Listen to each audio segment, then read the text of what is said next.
Alors, Mathieu Dupuis, je suis étudiant en Master 2 de psychologie clinique à l'Université Paris 8. Et j'avais une question peut-être qui aurait pu être posée tout au long de cette journée, mais que je pose maintenant, désolé, et qui s'adresserait peut-être à Lise Hadouk, et concernant en fait l'alliance thérapeutique, maintenant, enfin, qu'on pourrait appeler maintenant une alliance thérapeutique numérique, et en quoi elle différenciait d'une alliance thérapeutique physique, comment elle se mettait en place, enfin, est-ce que vous pourriez nous en dire un peu plus?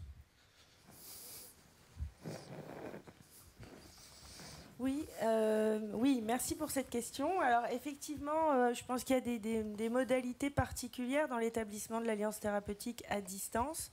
De façon plus générale, moi j'utilise le concept de relation digitale pour qualifier les relations à distance. Et dans ces relations digitales, j'estime qu'il y a des relations plus ou moins objectales.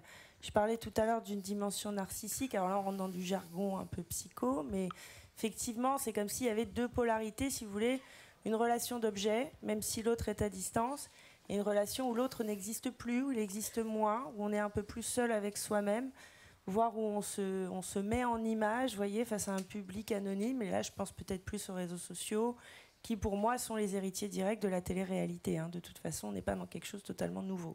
Alors oui, l'alliance thérapeutique à distance, elle passe par déjà l'établissement d'un cadre, comme je disais tout à l'heure, avec des règles, notamment sur la temporalité de la séance. On voit bien dans les exemples qu'on a entendus qu'il y a eu des rencontres qui ont été faites un peu à n'importe quel moment, dans n'importe quel lieu, et pour une durée variable. Avec en plus un média qui changeait. Un coup on s'écrit, un coup on s'appelle, un coup on se voit en caméra, un coup on se voit au bureau. Vous voyez, donc tout un peu chaotique. C'est-à-dire qu'au départ, si le patient vient consulter en ligne, à mon avis, il doit savoir à quel moment il va rencontrer son psy, c'est-à-dire qu'on prend un rendez-vous, c'est pas n'importe quand, les deux sont disponibles.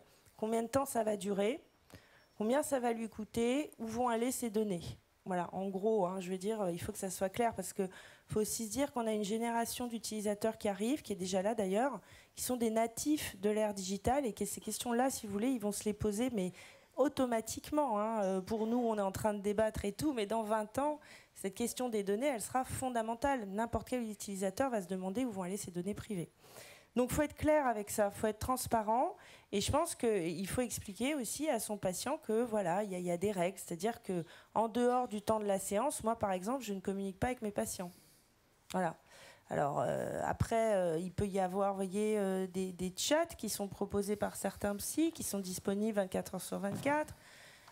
C'est pas mon cas. C'est-à-dire que quand on est disponible 24 heures sur 24, on s'engage aussi à garantir la sécurité de nos patients 24 heures sur 24. Donc dans les urgences, vous voyez, la question de l'urgence, on l'a rapidement évoquée tout à l'heure par rapport à l'appli qui répond. Mais c'est une vraie question en ligne, si vous voulez. La menace de suicide, voilà, quand on est tout seul chez soi et qu'on n'est pas bien, et qu'on chatte en plus avec quelqu'un qu'on ne voit pas, qu'on ne connaît pas, vous voyez, c'est quelque chose qui peut émerger. Qu'est-ce qu'on en fait ? Alors là, je fais référence au cadre aussi par rapport aux conditions générales d'utilisation. Parce qu'en fait, sur Internet, vous avez sur n'importe quel site un cadre légal qui est prévu avec ces fameuses conditions générales d'utilisation que personne ne lit jamais et que tout le monde doit accepter pour utiliser le site ou l'application. Alors voilà, c'est-à-dire que là, c'est dans ces conditions qu'on doit retrouver la question de la confidentialité, de l'engagement du professionnel, de la formation du professionnel. C'est-à-dire, est-ce qu'il est vraiment psychologue? Est-ce qu'il est diplômé? Est-ce qu'il a un numéro ADELI, par exemple? Vous voyez, c'est des choses quand même qui contribuent à établir l'alliance thérapeutique et qu'on va revendiquer sur cette plateforme-là parce que justement, c'est une plateforme de recherche, donc on a une exigence, je dirais, supplémentaire. On n'est pas dans du commerce et on n'est pas non plus dans de la simple pratique. L'objectif, c'est vraiment, à terme, d'établir une méthode qui puisse servir un peu de référence. Voilà. Et après, je dirais que dans toute rencontre thérapeutique, il y a le fait que ça matche ou pas entre le psychologue et le patient. Ça, on ne peut pas y déroger. Avec certaines personnes, ça va bien se passer, la rencontre va se faire. Et là, c'est le rôle, je dirais, du psychologue aussi de pouvoir dire à un moment donné, ça ne fonctionne pas, je vais vous réorienter, vous voyez, d'avoir, je dirais, le courage de laisser tomber un patient avec tout ce que ça implique, vous voyez, y compris au niveau financier, parce que, voilà. En gros, si on joue le jeu comme on travaille en cabinet et qu'on maîtrise bien l'outil, c'est-à-dire qu'on ne se retrouve pas, parce que moi je vous demandais par rapport à votre psychanalyse si du coup il était un peu novice dans cette technologie, parce que moi j'ai un collègue par exemple qui avait il y a très longtemps, qui est quelqu'un d'extrêmement réputé dans le domaine de la psychologie clinique, et un peu âgé. Et donc il y a très longtemps, une de ses patientes était partie vivre en Asie, elle lui avait demandé vraiment donc, de continuer avec lui pour des raisons de langue, notamment la question de l'expatrié, on n'en a pas parlé, mais voilà, c'est une indication de base. Et bien, donc il avait accepté de l'avoir sur Skype. Sauf que Skype, il ne connaissait pas du tout. Et donc, à certains moments, si vous voulez, c'était sa patiente qui était obligée de lui dire comment utiliser l'interface. Et on voit bien à quel point, du coup, là, le cadre s'effondre complètement. Les places sont inversées. Donc, c'est important que le professionnel soit à l'aise avec l'outil qu'il utilise et qu'il puisse garantir voilà, la sécurité de son patient dans ce cadre-là, à mon avis.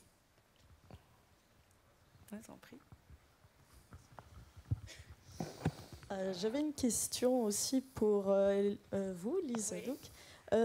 C'était aussi pour partager mon expérience. Je voulais savoir en fait si vous voyez une évolution dans une sorte de multiplicité des moyens thérapeutiques. Par exemple, je vais prendre l'exemple de l'agoraphobie, du trouble panique, où vous avez cité la phobie sociale, où en effet, il peut y avoir un effet pervers quant au fait que le patient trouve un certain confort à ne pas se rendre et ne pas avoir quelqu'un face à face. Mais pour avoir vécu, moi, des troubles d'ordre agoraphobie et troubles panique, ça a été vraiment la galère, parce qu'à chaque fois que j'ai téléphoné pour avoir rendez-vous et pour demander s'il y avait possibilité d'avoir un rendez-vous par Skype préalable, oui, bien sûr, mais venez auparavant. Mais je ne peux pas sortir de chez moi. Oui, mais il n'y a pas de souci, mais venez. Je viens de vous dire que je ne peux pas. Non, mais déplacez-vous, on vous accueille à bras ouverts. D'accord, merci. Voilà. Ok. Et donc, je vois maintenant le champ de possibilités qu'offre, par exemple, un chatbot, ou, par exemple, pour quelqu'un qui sera en situation d'attaque de panique, avoir la possibilité de dialoguer avec, voilà, pas forcément une personne, mais avec un outil qui peut aussi apporter des solutions ponctuelles, respiration, pensée cognitive, changement de pensée, etc. Ça, et puis aussi, en effet, intégrer, pas forcément Skype, mais disons de la visio, pour aller peut-être plus rapidement, parce que un patient qui souffre de troubles où il ne peut pas forcément se rendre au lieu de la thérapie, ça va être souvent un patient qui va se prendre en charge, qui va lire beaucoup de choses, qui va aller sur le net, qui va, s'il ne peut pas sortir pour acheter ses livres en librairie, ça a été mon cas, les commander pour pouvoir les recevoir. Et ça va être un patient qui, quand il arrive à sortir, c'est qu'il a déjà fait un énorme travail. Et ça prend du temps, ça prend de l'énergie, et c'est vrai que des moyens numériques pourraient peut-être faciliter la tâche, faire gagner du temps, aussi éviter de tomber dans des dérives, parce que moi, je me suis renseignée, j'ai eu la chance de tomber sur de bonnes informations, validées scientifiquement, mais tout ce qui est un peu sectaire, tout ce qui est un petit peu ésotérisme, vibration, énergie, ouvrez vos chakras, tout ça, c'est une jungle, on peut tomber dessus aussi très facilement. Donc est-ce que vous voyez une évolution à terme où on va sortir du tout présentiel et intégrer des éléments qui font intervenir le numérique, donc chatbot, visio ou encore d'autres possibilités à venir? Merci pour cette question. Donc, tous les exemples que vous avez cités correspondent à des travaux de recherche que je connais en France ou à l'étranger. C'est-à-dire qu'on va avoir des programmes d'auto-prise en charge, on va dire, ou d'auto-soutien qui existent depuis un certain temps, soit sur des sites internet, soit sur certaines applications aujourd'hui. Le problème auquel on est confronté, je pense, c'est qu'aujourd'hui, on peut difficilement, quand on voit une appli, faire la différence entre un produit qui est, je dirais, purement commercial et donc qui est développé dans un objectif de gain, quoi, je veux dire, où finalement la dimension éthique est secondaire, d'un produit développé dans un contexte peut-être encore expérimental, mais avec un vrai cadre déontologique derrière, comme dans les projets de recherche en santé en général, on est obligé de se plier aux règles éthiques. Donc déjà, c'est une première chose, c'est-à-dire qu'il manque, je dirais, une forme de réglementation, voire de labellisation des outils numériques, on va dire, conformes aux règles que respectent les praticiens de santé, en fait. Voilà, c'est ça qui manque. Et si ça se fait, ben oui, on aura effectivement, j'espère, un paysage de e-santé beaucoup plus clair, pour tout le monde d'ailleurs, parce qu'il y a, comme je disais, les patients, mais aussi les professionnels qui sont un peu perdus dans ces outils-là. Parfois même au niveau des institutions, on adopte des outils, puis après on se rend compte que les données, on les a pas. Et du coup, ben, ça sert à rien. Vous voyez, c'est même inquiétant finalement de se dire où vont ces données, à quoi elles vont servir. Donc voilà, je dirais que la technologie est prête. Ce qui manque, c'est les cadres, vous voyez, avec lesquels voilà, on va diffuser les outils. Et du coup, je pense que voilà, le rapport de juin de la Haute Autorité de Santé sur la téléconsultation, par exemple, ça ouvre des pistes qui vont vraiment dans ce sens-là. À mon avis, voilà, d'ici quelques années, on sera vraiment opérationnel pour proposer aux patients des choses plus efficaces. Moi, j'espère. La question ne m'est pas adressée, mais je vais me permettre de participer à la réponse. Quelque chose de numérique, mais complémentaire de ma pratique. Moi, je passe mon temps physiquement dans la rue et au domicile des patients. Donc, le aller vers physiquement, c'est un des objectifs. En France, on a fait récemment une journée sur les unités mobiles de soins de particulière intensité. Pour moi, c'est plutôt les troubles des interactions sociales. Je pense à un usager qui a un TSA qui me disait que ce qui lui avait révolutionné sa vie, c'était d'avoir Doctolib. Il me dit Doctolib, c'est super, j'ai plus besoin de les appeler pour les secrétaires. Parce qu'il y a quand même des équipes dont le travail, et j'espère qu'on en aura partout, c'est d'aller rencontrer les gens qui ne peuvent pas sortir du fait de leurs symptômes. D'avoir en complément, et nous on l'attend, j'en parlais avec Antoine Pellissolo, le professeur Pellissolo en début de semaine, parce qu'il monte une unité mobile aussi. Moi j'aimerais bien avoir des outils complémentaires de téléconsultation, mais pas faire que ça, d'aller rencontrer les patients, mais d'avoir du complémentaire. Attention au tout numérique. Voilà, il y a des équipes de psychiatrie, un certain nombre, il en faut encore plus, mais qui peuvent aller soigner les gens chez eux, s'ils sont d'accord, bien sûr, du fait de symptômes qui les empêchent de sortir. La machine ne va pas remplacer, et moi personnellement, je ne souhaite pas, et je pense qu'on est beaucoup comme ça, à remplacer les relations interpersonnelles soignant-soigné. Je pense qu'il faut rappeler l'importance de notre cœur de métier, qui est un métier relationnel, de partage, d'humanité, et c'est cette richesse. Merci. Oui, peut-être une toute dernière question. Oui. Jean-François. Oui. Bonjour. Jean-François. Charlotte Dumanois, psychologue clinicienne. Ma question s'adresse à tous les quatre. C'était pensez-vous que le risque de dérive est plus important lors d'une prise en charge à distance via des outils numériques plutôt que lors d'une prise en charge dans un cadre classique, que ce soit en face à face ou lors d'une analyse?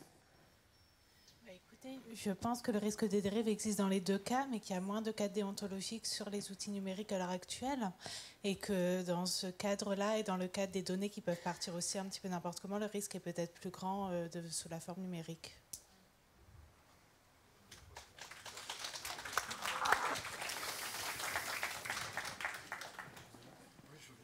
Je vais juste dire un mot pour répondre avant la prochaine question, désolée. Oui, effectivement, dans le sens où on a, voyez, un manque d'unité dans les pratiques sur Internet, peut-être qu'effectivement, il y a un plus grand risque de dérive.